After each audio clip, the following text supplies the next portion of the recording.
Hello and welcome to the Osceola.com's Seminole Sidelines. My name is Nick Carlisle, staff writer for the Osceola.com. I am joined, as always, by Bob Ferrante, the head editor of the Osceola.com. And before we say a single other word on this Monday, Bob, on behalf of everybody at the Osceola, I do want to extend our sincere prayers and thoughts to not only Ethan Pritchard, but the family of Ethan Pritchard, as Ethan, who I have talked to and dealt with many times over the course of his recruitment by Florida State, including him getting on campus as part of Mike Norvell's 2025 recruiting class. He's a fantastic kid, and he certainly does not deserve the unfortunate tragedy that happened to him last night. We're going to be a little bit sparse on the details, obviously. That's a little bit here and there in terms of what is accurate, what's been reported.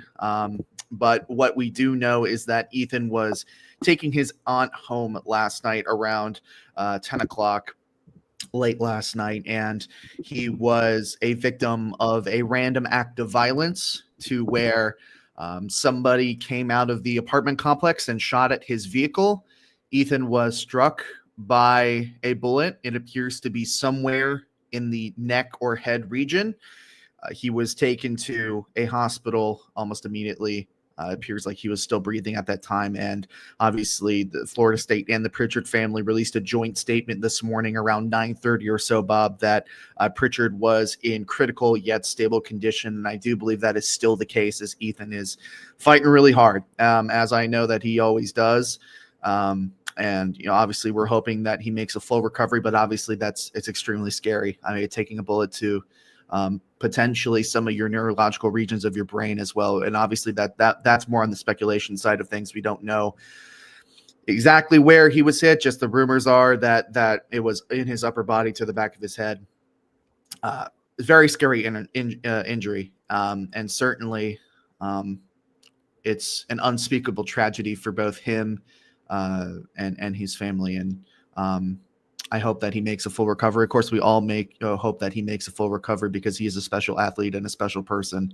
And unfortunately, life is one of those things where unpredictable things happen. Sometimes really, really, really awful things happen. And fortunately, one of those awful things did happen to Ethan last night. So unless you have anything else to add, Bob, I think we'll move on from that. But we did want to take the time to extend our well wishes to not only Ethan, but his family as they are together and fighting for Ethan right now at a local Tallahassee hospital. So really, really a somber way to open what was going to be a very celebratory show because Florida State did beat number 8 Alabama on Saturday in Doak Campbell Stadium, 31-17, in an outcome that, let's be honest, Bob, we said multiple times in the leagues leading up to this game, as much as we cover this team, as much as we talk to people, as much as we like to think we know about Florida State football, we weren't really sure what we were going to get on Saturday. And lo and behold, Florida State, a 2-touchdown underdog at home, beats Alabama, covers the spread, beats Alabama by that same 2 touchdowns that they were expected to lose by. And I do want to take some credit. I do want to take a little bit of credit. I said that it would be a close game heading into the fourth quarter and that the stronger and more physical team would take control of the game in the fourth quarter. I was pretty right, Bob. I just got the wrong football team. What a victory for Mike Norvell on Saturday. What a victory for Gus Malzahn and Tony White. And it was very apparent from the onset of that football game that they are passing the eye test. The look in effort, in communication, in physicality, absolutely night and day from the first glimpse that we got of last year's Florida State football team when they were in Ireland. The energy is just completely different. I mean, I kind of took this tone in the column Saturday night that we saw a transformation of Doak Campbell Stadium, and we saw a transformation of a football program. Not just the players, the coaching staff, the recruiting energy, the fans. You as a fan needed this kind of therapy. I called it physical therapy. You needed to see this physical Florida State football program kind of out SEC one of the better SEC programs, and really there are major questions about Alabama right now because of what Florida State did, not just winning, how they won, how they dictated the line of scrimmage. I talked with Jerry Kutz earlier. He said he ran into, Corey Simon, a guy who, played in the NFL a long time, really good Florida State football player, defensive tackle. And Corey's immediate comment was that game was won up front. That game was won up front. And I think that was uttered by Mark Salva. It's going to be, the easy kind of thing. You saw it, but it's great to hear offensive linemen and defensive linemen kind of, stick out the chest a little bit and say that was won by the Seminoles on that offensive line and defensive line. And that was a really huge conversation point, especially for us at the Osceola heading into this football game, was what is this offensive line going to look like? And there was certainly a level of concern from Gus Malzahn, and he even kind of addressed it today. Again, it was a pain point for him heading into this game. What is this offense going to look like?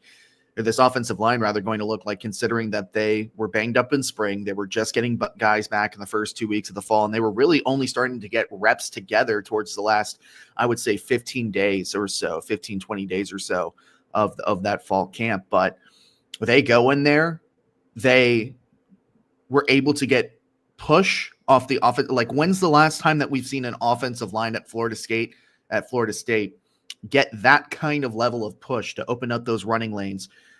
And not only to do that, but to do it against Alabama. And I do think that them losing Tim Kiernan, is it Kiernan?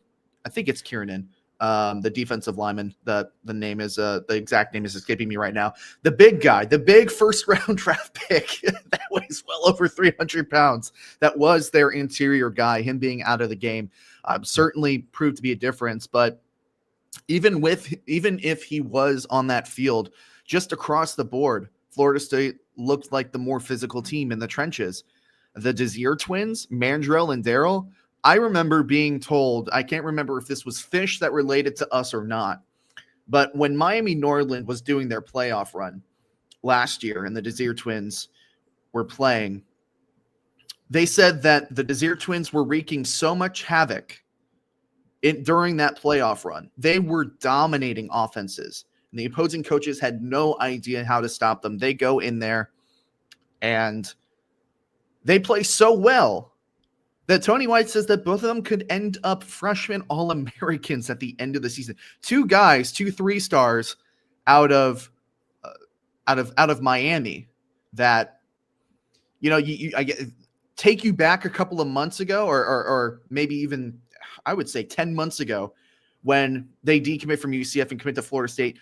The conversation wasn't, oh, these guys are going to be freshman All-Americans. The conversation is, well, at least they got a buy one, get one free, relatively speaking, with NIL. As free. You get a buy one, get one free with 2 prospects that have upside. But let's be honest, they're filler for the prospects that you have lost up to that point. Now there's conversation about them being preseason All-Americans, and that's obviously something that Tony White said there's a long way to go. But how impressed were you with the physicality of not only the Desir twins, but the defensive line in general? I mean, Caden Proctor is a first-round NFL draft pick, and you know what? You're going to have to give me a pass on this one. He got bitched multiple times during the course of that game. Pardon my French. There's no better way to put it. He got bitched around by the Desir twins, by James Williams, by 6'2", 240-pound Stephon Thompson. Where in the world did this physicality come from, Bob? Florida State 2025 made Alabama look like Florida State 2024. There was a lot of lack of energy, lack of want to. There was some blocking attempts that that's an Alabama coach team. And I don't mean that on the coaching staff. I mean, it's about the players, and you gotta want it and fight it. But I thought Florida State brought it. And yes, that first drive, you're kind of eyebrow raising, right? You watch that first drive and it's 16 plays, 75 yards, and you're going, oh boy, this could be a long one, or it could be a fast one because there's just a lot of sustained drives. But I thought Florida State brought that physicality, made Alabama work for it on that first drive. If you look back on it, made them fight for 16 plays to get into the end zone, and then really made some adjustments, settled in. I thought the defensive front brought it in waves. That's what was really so impressive about it. And James Williams had hurries, and Darrell Jackson was eating up double teams. But then you see Deontay McCray make a play, and DeMonte Diggs had that big third down sack that really made that field goal even farther. I think that was the 53-yard attempt that was just a little bit short. So that drive, pushing Alabama back, my memory is it was a 17-7 game at that point. If you make that field goal, you're a touchdown. You're a one-score game. You really kept Alabama into that two-score territory for a lot of the day, where they start doubting themselves. And Alabama's going, oh boy, Ty Simpson's kind of pressing, and he's not sure what to do. He's never been on the road. He's never been in that situation, and you're just unsure of yourself. There's a really good Juice Cryer quote too. I'm going to try and I think I got it here. So Cryer was asked about the game. He says, situations. Florida State is now in as a number of players. When you're either behind because of that first drive, or it's a tough battle. He says those things don't shake us. Those things have rattled us in the past. We've been there. That's really interesting. He says it's his third year. And I think, you watch that post-game interview with Juice and you get juiced up. But it really, I think it shows you the maturity. He has a good namesake, doesn't he? Yeah. But I mean, it's very appropriate because it shows you, hey, we're not just freshmen anymore. We've learned from some of the mistakes. We've learned from being on the field. So you hear a lot of that. And I think it gives you enthusiasm for the future. I think it gives you some encouragement about where this team can go. I am so glad that you brought up what you did at the very beginning there about Alabama this year looking like Florida State last year. It's not 1-to-1 because there are levels to this. But I think what you're getting at is something that I was thinking to myself earlier this morning as well. Kalen DeBoer said leading up that was some of the strongest preseason camps or strongest week of practice that he has had coming up into a game. They looked like they didn't want to hit. They were out physical. They were out big boyed by the Florida State defensive linemen and offensive linemen. You have 5 stars and 4 stars littered all over the roster that just couldn't make plays when they were called upon. Bar Jeremy Bernard, there was nobody on that Alabama offense that could do a lick. You have guys that are loafing around and not pursuing tackles intently. They're not going sideline to sideline. The effort wasn't there. I don't know what the rest of the season looks like for Alabama, and I would pray to God for Kalen DeBoer's sake that it doesn't look anything like the rest of the season that happened to Florida State after they lost their opener, where they were multi-touchdown favorites. I think they were multi-touchdown favorites. They were ranked to the top 10 at that point, right? I sincerely hope it doesn't look like as that bad for Kalen DeBoer, but it is kind of poetic, the juxtaposition between understanding the problems of last year's Florida State team and seeing the same thing on the other sideline, but with Alabama. That is something that I don't think if you asked 100 experts, I don't think there's 100 experts on the Florida State beat, but you get my point. You ask 100 guys, hey, is this a possibility? You're going to say, no way. No way, especially with DeBoer's reputation as a winner, not only at Indiana, but Washington as well. To see some of those same problems that we chronicled last year on about Florida State, the lack of physicality, the lack of effort, despite having talent littered across your field. I was downright shocked. Were you? Yeah, there were just moments where you thought, okay, I'm waiting for Alabama's counterpunch. I'm waiting for it. And at times you you saw there was still a little bit here and there, but it didn't seem like there was a ton of effort. It seemed like Ryan Williams was rattled. It didn't seem like he had, good And connection. concussed, but that was later. Right, right. And hey, Florida State did the job. I think he had 5 catches on 11 targets is my memory from the box score. So I mean, Florida State had a good plan for him and had obviously a great plan for the run game. I think Alabama had in the neighborhood of 35, 38 rushing yards after that initial drive. I mean, you talk about settling in and making adjustments as a coaching staff and understanding the jobs that are required of you. I think we saw a lot of the best games we've ever seen from a lot of players on that Florida State defensive roster. Was that the best Blake Nicholson looked? It was clearly the best Earl Little has looked. Yes. It was the best we've seen from Ashlyn Barker. I mean, we could probably go through that defensive too deep and find some things about a lot of guys, but it felt like, were they taking out 2 and 10? Or this is the reward for the off season and the weight room work and the preparation? What was their motivation? Maybe a bunch of things, but it felt like you saw the best effort, the best preparation, just that mindset of I'm going to make that stop. When you have that, just want to. Jabril Rawls, making that 4th down stop on Ty Simpson too. The Juice Crier stop. There are so many not little plays because they're all big, so many big plays within a big game like that you can just cite to and go, wow, it was just there with consistency. And Alabama got some plays in, yes, but that's the way modern college football is with offenses. And I thought Tony White on Sunday, be curious your thoughts too, Nick, is like, I thought Tony White was going to be more positive and jubilant and look at what we did and winning by 14 points.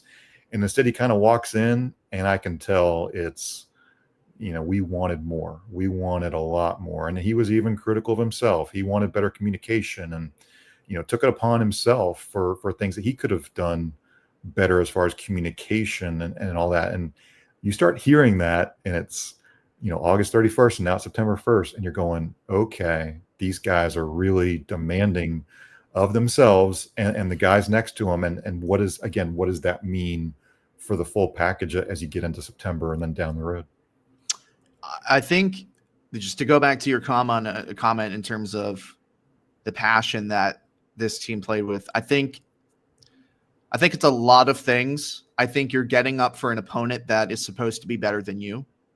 I think you're also, frankly, you're exercising demons. You are. If you're on that roster, if you were not one of the ones who cut dry and run in the transfer portal after the Florida game last year, before and prior to the coaching changes, you're exercising your demons from last year. And boy, with how hard some of those Florida State defensive backs were hitting those receivers, I do think that the Earl Little targeting was actually targeting. Even though it was a glancing blow, I think I would have called that targeting. That was a dangerous play. He led with the crown of the helmet. But even well before that, Ashlyn Barker's thumping of Ryan Williams in the first quarter, Williams was not the same for the rest of it. And granted, some of that was also the fact that Simpson was just not getting him the ball in ideal spots, especially on that 4th down where Simpson clearly could have made it with his legs, but instead decided to go to the safety blanket and throw it behind Ryan. But you talk about Earl Little, man, and so much of what we had heard from coaches leading up to this game is like, okay, I hear you. You're excited about it. We still have to see it, right? We saw it. You see Earl trying to take the soul out of guys, I think was something that Tony White said yesterday. And he truly was. Like, to see that rover roll in action whenever I can't remember the Alabama starting running back's name, but whenever that running back breached the second level even slightly, Earl was there with a hit stick.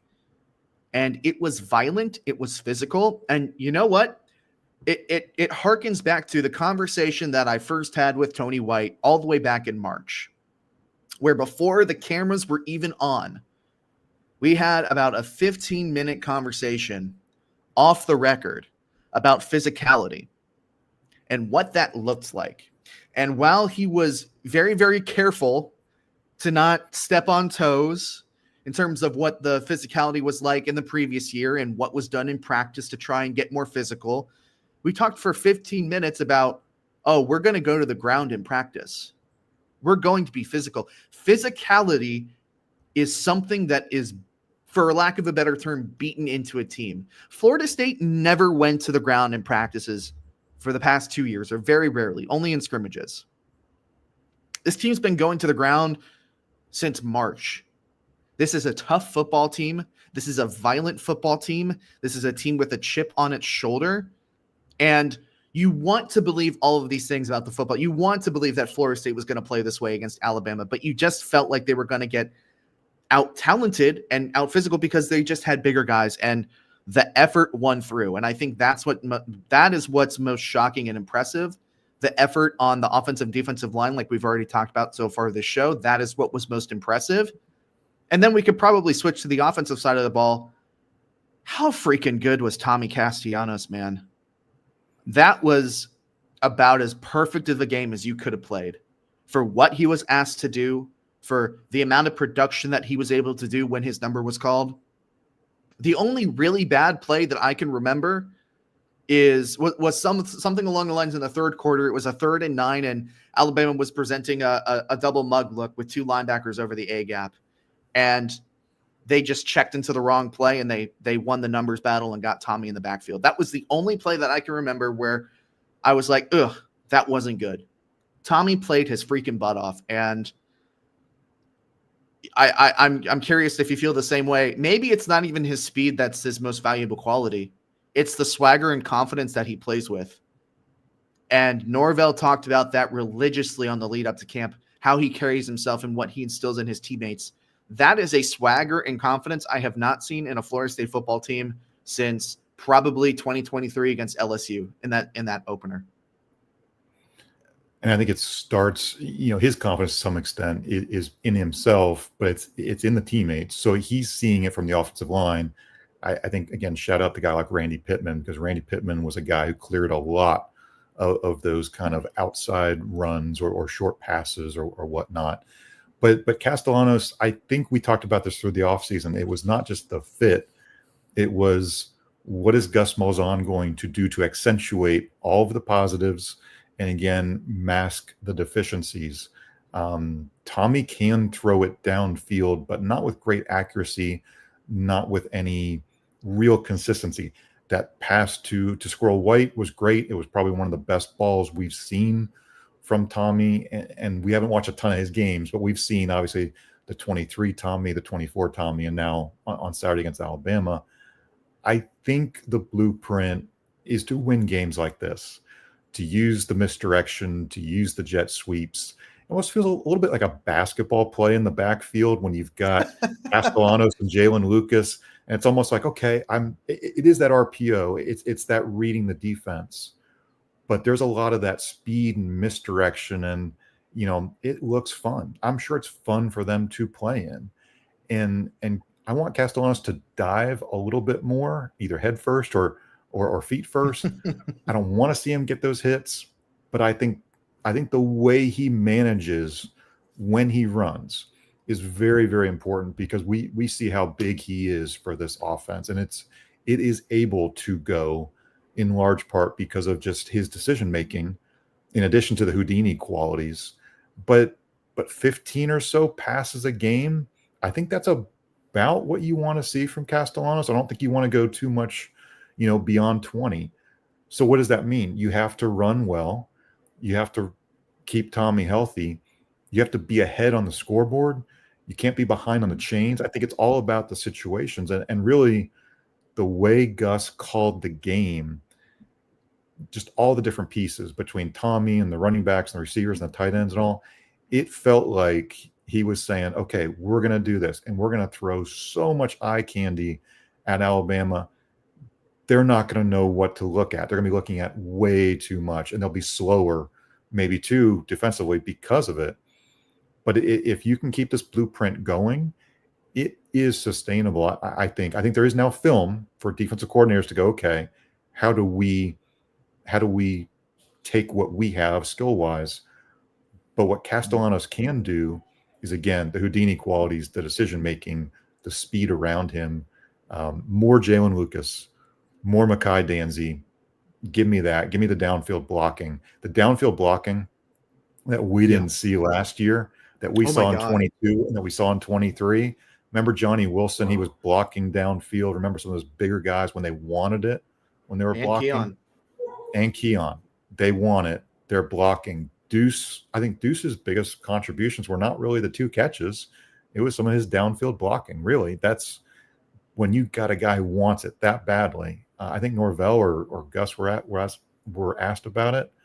Maybe it was Mike Norvell, and he said that they want to win. It wasn't just that they were doing it. They want to win. That was kind of the easy button answer for Mike to go to. So that's when you see all of it clicking around Tommy, it really looks fun just like that. Yeah, and it was actually really relieving to see 5 offensive line starters play all 65 snaps, all 65 offensive snaps, and just those 5. No shuffling in and out, no rotating, none of that. None of that hullabaloo. But then you see Randy Pittman Jr. with 62 snaps, offensive snaps played. And then you see Deuce Robinson with 61 snaps played. Big bodies, being physical and blocking. You know, Deuce Robinson on that first Mekhi Danzy touchdown, or that was the only Mekhi Danzy touchdown, but the big long one, he was down the field driving his guy back. That is something to your point, Florida State did not have last year. Florida State had small receivers. You know, Deuce Robinson is almost a polar, I would argue, the polar opposite to, was it Jalen Brown that was blocking out there? Or was it Ja'Kai Douglas? It might have been Ja'Kai Douglas, one of the two. Either way, one of them's 5'10 or 5'9 or 5'11 or whatever it is compared to 6'4. I mean, goodness gracious. To call what Jalen Brown did last year at Duke blocking is to incorrectly use the term blocking. He just didn't want to do it. That's the difference. Is you've got a guy who just doesn't care about being selfless in the big picture. I'm not trying to dog on Jalen Brown. It's just we've seen it right. And then you can go back and say, well, that just wasn't right last year. Yeah. Maybe he was high. Too soon?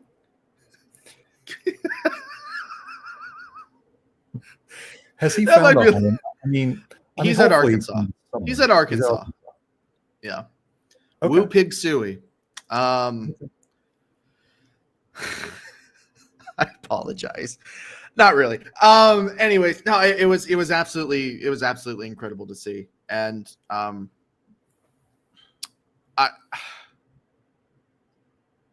I lost my train of thought there for a second. So we were on perimeter blocking, and you didn't even oh, here it is. You didn't even see Biscuit that much in the you saw Biscuit a good amount, but it was primarily Randy the entire game, and I thought that was extremely interesting that it was Randy primarily the entire game. I mean, 62 snaps is for tight end is quite a lot. You talk about putting good stuff on tape. I think that there are wrinkles to this to where now that you have put stuff on tape, and Gus made a really fascinating comment yesterday where he said, coming into the first game, you have so much offense because you don't know exactly how the defense is going to, what kind of looks the defense is going to bring you. And now that they had an idea and they put certain stuff on tape, now you have the opportunity. And it's not going to matter against East Texas A&M or Kent State. This is about Virginia now. You're putting stuff on film so you can have tendency breakers in a couple of weeks from now. And what I liked was the fact that they went to their weapons immediately and often. You saw Jalen Lucas. You saw Mekhi Danzy. Deuce got involved early. He didn't end up having a spectacular game catching the football, but as we've already charted, I mean, he was in there for 61 plays and blocking his absolute behind off. It was so good, Bob, to see Jalen Lucas and Mekhi Danzy break off big passing plays. Or I guess the reverse is a running play if you want to be specific about it. But how good was it to actually see Malzahn utilizing his guys and not only creative but productive ways. I mean, Florida State got killed by the wheel route religiously last year. And it was the game, and it was the route, or the play rather, that very nearly put this game out of reach. And again, I've kind of hit on this. At some point, we have to stop saying Jalen Lucas is a running back or Mekhi Danzy is a receiver, and maybe stop calling them athletes. They're just really good football players who have excellent speed, but I think also toughness. Like that Danzy run, he was pushing, and he had a couple of those where he was just pushing guys down the field. And that's not the biggest guy, but he's very muscular. I think he showed that desire, that toughness. And again, Danzy being a local guy, I think there's a lot of want to there where he wants to help bring this program back. Again, Gus has so many tools at his use, and so many different personnel groupings that he can go with. He can use the 2 tight ends. Hey, when defenses look across the field and they see Jalen Lucas is out there, hey, he can be a running back, he can be a receiver, he can be moving, pre-snap. Danzy, very similar. I think it's very interesting that we're calling him a receiver, but he's had big running plays. It's just very, very creative and fun to see the different options there that Florida State's got. And I think, to some amount, we were not maybe so sure what Danzy would be able to do, having focused on track in the spring, was practicing a little bit, but not a ton. And then Danzy had the injury and he wasn't able to run at the NCAA outdoors. So where was he going to be preseason? Where was he going to be early in the year? Man, that speed looks good. That toughness looks good. So to have it look that good that early, I did not expect that either. Some negative news to come out of the game yesterday is that Roydell Williams is going to be out for an indefinite amount of time, an indefinite amount of games with some kind of injuries. Was Norvell specific about what kind of injury it was earlier today, Bob? I think he just said that he was injured and that he was going to miss some time. I hate that for Roydell. Obviously, he was injured in practice last year by with a really rough play, and he missed an extended amount of time, and it was a long road of recovery for Roydell. So I absolutely hate that for Roydell, but I do think that the running back room is going to be in good hands moving forward. I do think the little bit that we saw from Usman Kroma was exciting, to say the least. I mean, you don't realize, we can sit here as pundits, if you want to call us that. We could sit here as guys in the know and tell you, hey, this kid is college ready. He looks the part. You don't realize it until you see that big body on TV and realize that's a freshman, and see him barreling over a couple of defenders on a couple of really nice runs. We're probably going to see more of Us and Sawchuk now that Roydell is going to be out, and obviously Jalen Lucas is going to be a firecracker no matter where you line him up on the offensive side of the ball. Considering that Florida State was able to rush the ball effectively, granted, a lot of that was Tommy Castellanos. I think Castellanos had a net of 78 yards rushing in that game. How confident are you that this rushing attack is going to continue to be productive even after losing Roydell? And again, I think you look back at the personnel moves in the offseason, and I think at the moment I was saying, well, does this team really need a Gavin Sawchuk?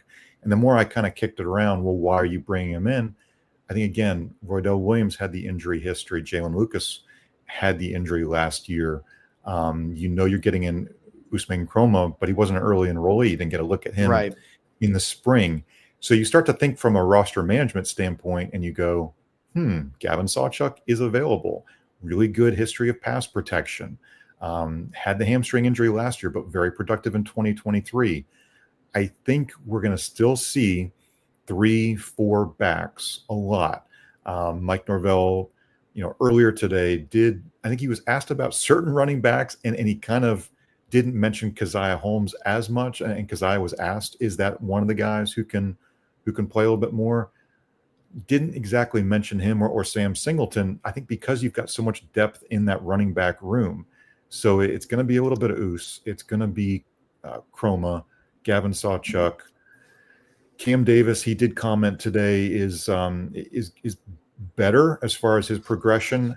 I think we didn't see Cam on Saturday, but these are 2 big weeks as guarantee games. You're going to start to see a little bit of that new rotation. Who's in that new rotation? Do you get Cam Davis out there? Do you get Keziah out there more? These are important weeks, I think, for that running back room. Not necessarily depth chart, but as far as get those guys in terms of, do you have 2, do you have 3, 4 guys who you can just count on to carry the load? Because again, how this offense is going to sustain drives is going to be through the ground. It's going to be through the dynamic quarterback that Tommy Castellanos is, but it's really also going to be through this depth of the running back group. Do want to go back quickly to a comment that Jason said here earlier in the show. We do need to find a number 1 cornerback. Overall, the good core group, but we need a lockdown guy. I don't know necessarily that I agree with this. I want to get your thoughts on it, Bob. I think, and I'd have to go back and watch again specifically, but I think a lot of the big plays, especially to Bernard, I think they were in zone coverage and coverage bus. I think there was communication problems there. Jeremiah Wilson, I didn't notice him, and normally that's a good thing when you're talking about your cornerbacks. If you're not talking about them, it's usually because you're not throwing their way. But apart from a couple of pass interferences by Quindarius and Edwin at different points, I did not notice anything overly bad about the cornerback play specifically. Now, granted, I think it does get better from here because, I mean, Ryan Williams and Jeremy Bernard are about as 2 of the best wide receivers you're going to face all season. Now, Miami's got a couple of dudes too. I mean, Malachi Toney is incredible. Or is it Javion? Is it Javion Mallory or Malachi Toney? I'm mixing up my Miami wide receiver commits. What are the 2? Recruiting names are honestly, they become like a blender at some point in my brain. But either way, how did you feel like the cornerbacks did on Saturday? Did you feel like they're, apart from Bernard's performance, they were mostly pretty good? Do you feel like there's room for improvement there? I think Tony White would say there's always room for improvement. What were your thoughts on the cornerbacks? Right. I think what you just said, there's always room for improvement. I do think to some extent, when the pass rush got home, it felt like the secondary was able to do its job. And when the pass rush didn't get home, you saw a couple of times where Ty Simpson had just too much time either in the pocket or to scramble to then find, receivers. So I'm also going to chalk a lot of this up to, this looked really good for a game 1 with so many new pieces between the defensive front, linebacker, secondary. Again, I thought Jabril Rawls played great. He had that 4th down stop, the PBU in the end zone on that first drive. It didn't feel like I saw a ton of Jerry Wilson, honestly, but I could probably go back and maybe just watch all the plays and focus on him a little bit more.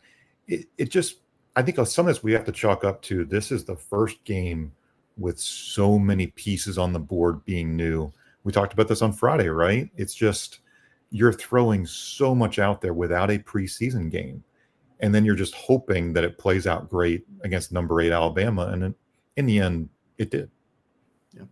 We're going to bring in publisher Jerry Kutz here, who's joined us here for the back half of the show. Thanks for joining us, Jerry. We've covered a lot so far. I mean, we've gone all over the board in terms of how impressive of a win this win was against Alabama on Saturday.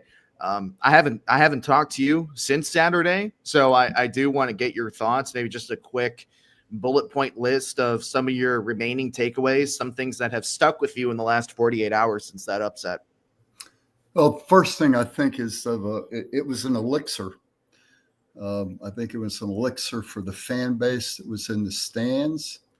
I think it put to rest a lot of troubling questions in people's minds, that lingered, that they needed to see a result before they could move on. And I think that the team showed them a result. The coaching staff showed them a result. I think the stadium showed a result. That was loud in there. And there were a lot of fans that were really worried about, that the reduced capacity would make it less intimidating.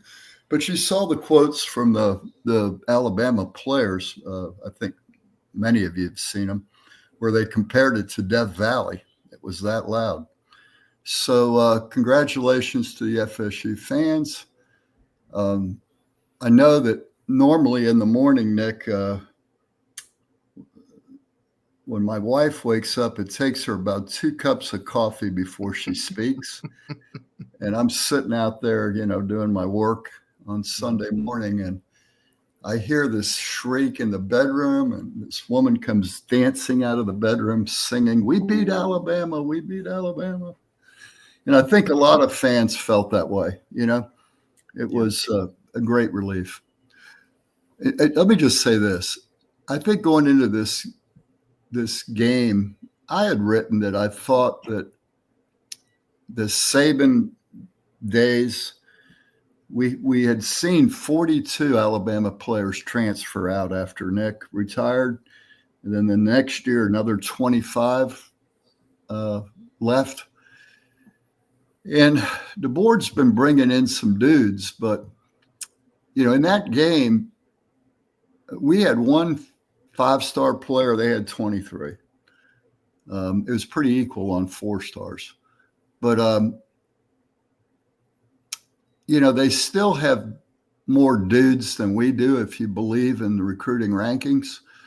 But as a team, one team played a lot more physical than the other. I was just surprised at the physicality on both sides of the line. I saw Corey Simon right after the game, and I said, "Corey, what's your takeaway?"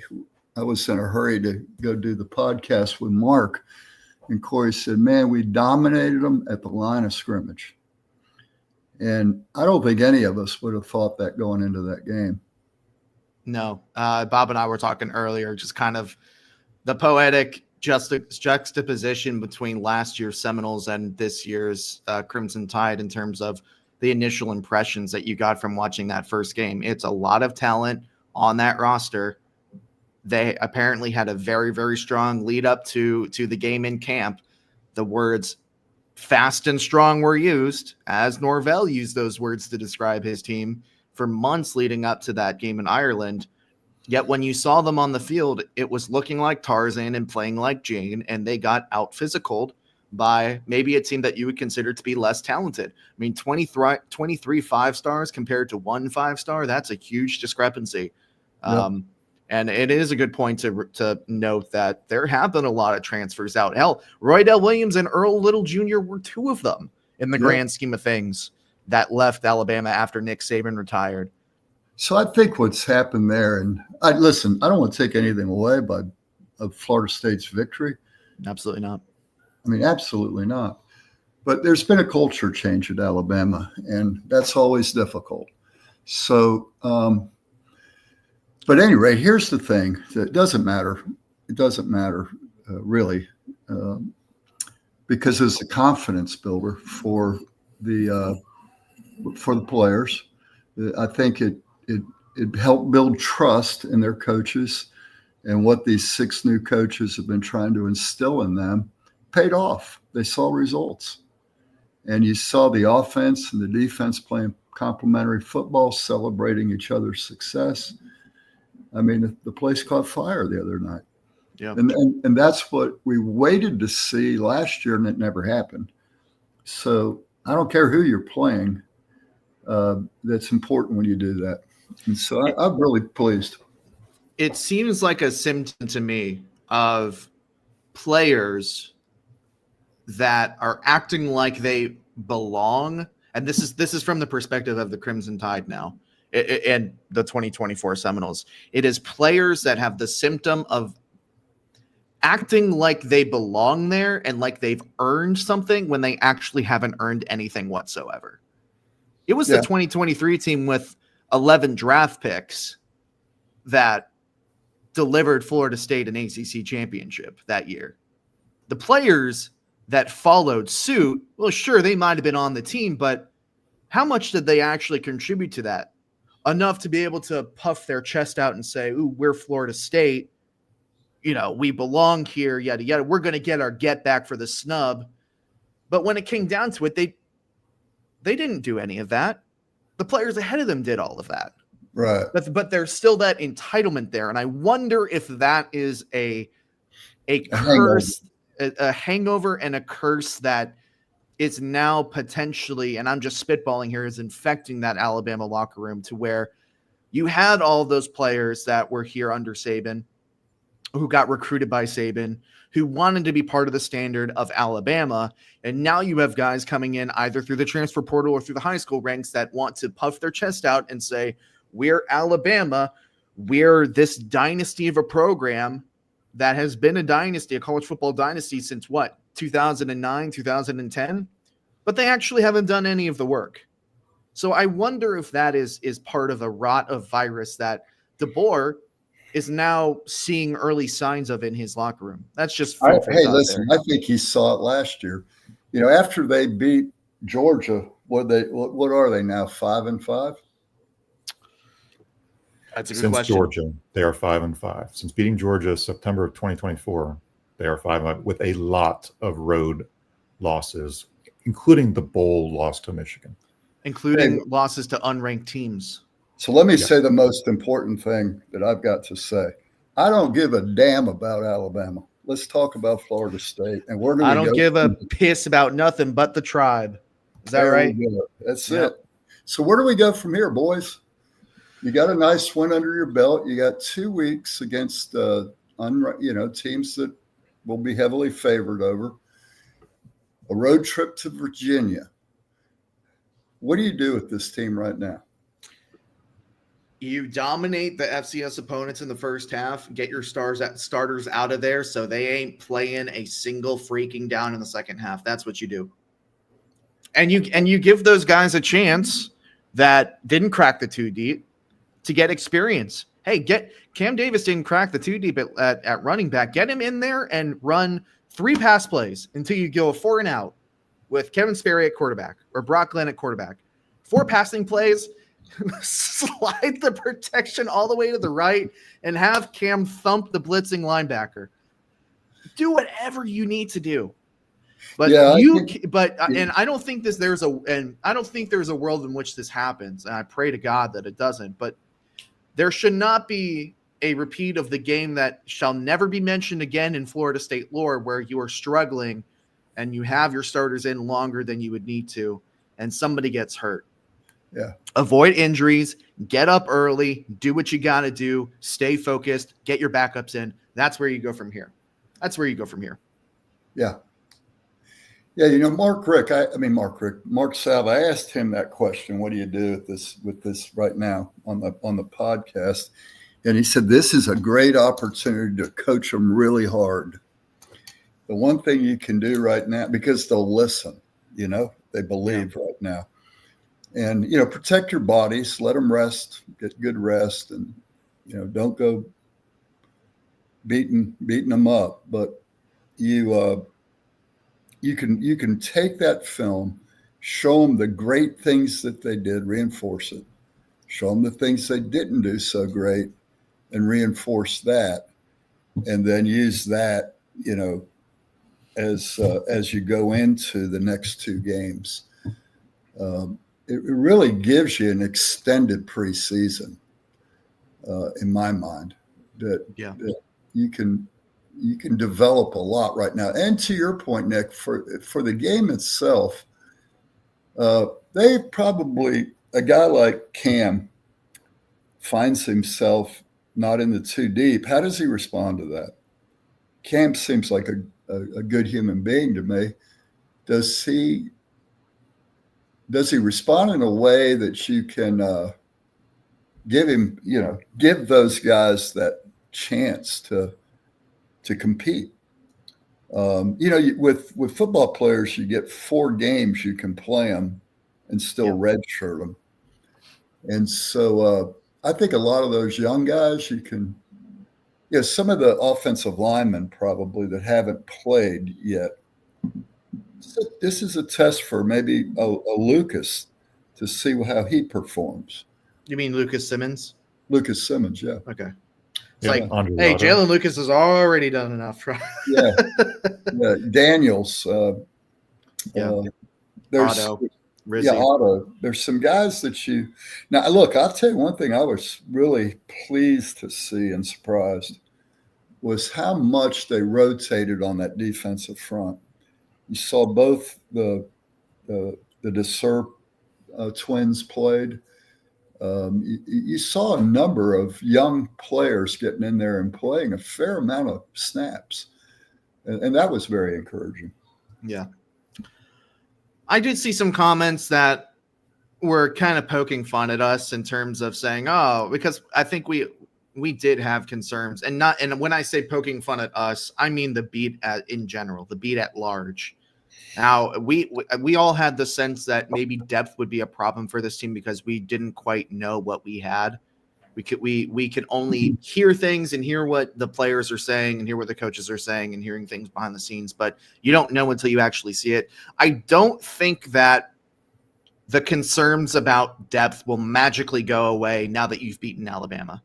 We have seen that the Desir twins can go in and cause havoc. We have seen that Daniel Lyons is starting to get that kick in the pants to where he is going to be able to be a reliable backup to Darrell Jackson. And I do believe on the depth chart this morning, he was like at a separate defensive tackle role this morning, right, Bob? Like they added a defensive tackle role. No, we're going 13 deep now. We're going 13 positions deep now. I didn't expect the depth chart to be all that much change. And then I looked at it today and said, oh, there's a lot of little kind of nuanced changes within the depth chart. And that was one of them, adding an extra position, right, of course, too. No, I think you're right. Like these two games are a gift. They're guarantee games, but they're a gift for player development, for the coaches to see what these guys can do. And we want to see the Desir twins, among others, the offensive linemen. This is their opportunity to maybe prove that this team is deeper than we thought. And maybe depth was the wrong way to look at it. It was not experienced. It was just not experienced going into 2025. And maybe we just kind of put the wrong word into it. And now we can say, this is a team that's developing experience, that's developing player to player. And you've got two great games coming up, plus the bye week for practices to do a lot of that player development.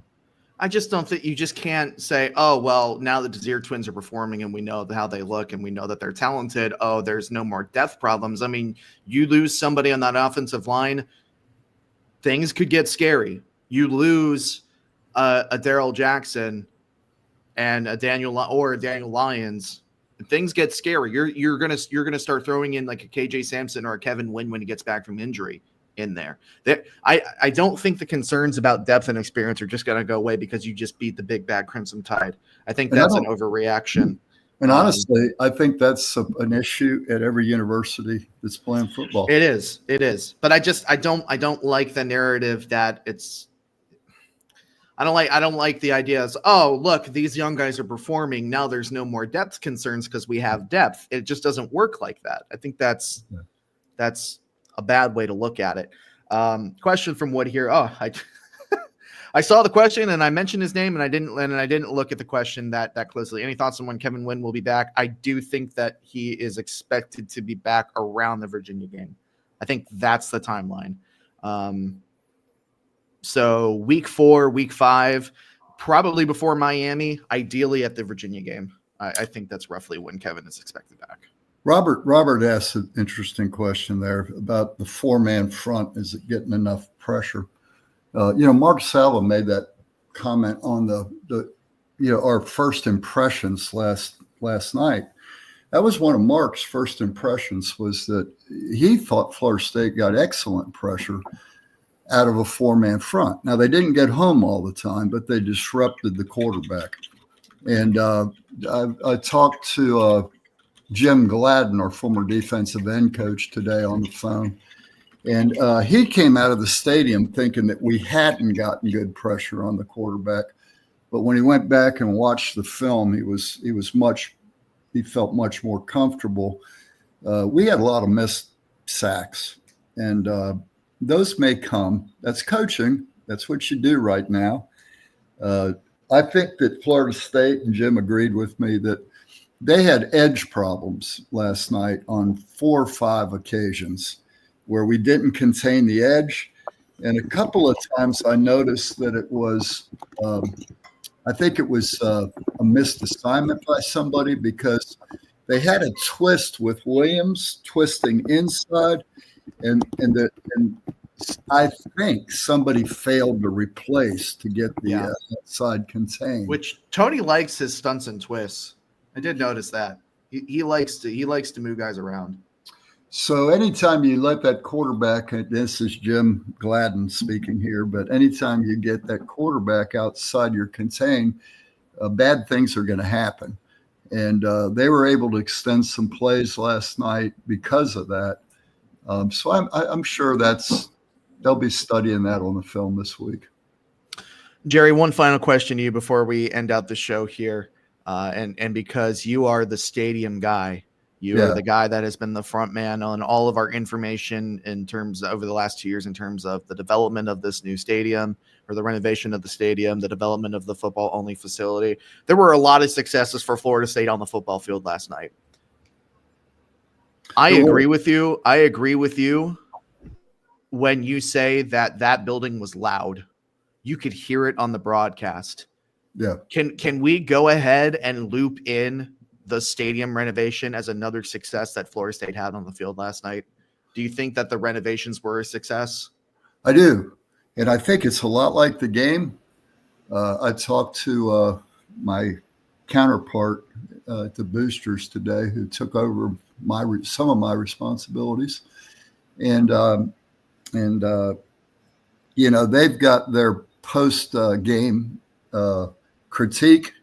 They get a lot of customers are texting them with a problem, this or that or the other. They witness some things, and they'll have a meeting in the morning and they'll go over all that stuff. It wasn't a perfect day for the game day operations, but because you win, that's the way it always was for us on Monday morning after a ball game. We could have a perfect event.